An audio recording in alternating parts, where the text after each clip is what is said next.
तुम्ही मधुबालाजी ना? होय, तुम्ही कसं ओळखलं? चिन्मयराव आमचे अहो लागतात. अच्छा, म्हणजे तन्मयरावांच्या जोडगोळीची प्रेयसी, बरोबर? हो. तुम्हास भेटून आनंद वाटला. आम्हासही. तन्मयराव? कालच तन्मयराव आणि आम्ही लांब भटकीसाठी नाशिकला गेलो होतो. कितीच छान. चिन्मयराव आणि आम्ही देखील जाणार होतो, परंतु आमच्या पिताश्रींनी आम्हास गाठले आणि तेव्हापासून चिन्मयरावांची मात्र गाळणच उडालीये.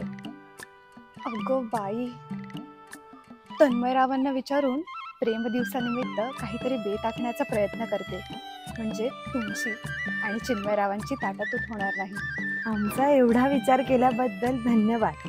मधुबालाजी, आमचे अहो आणि तुमचे अहो आपण सोबत जोड भटकंतीसाठी जाऊ शकतो का? चालेल.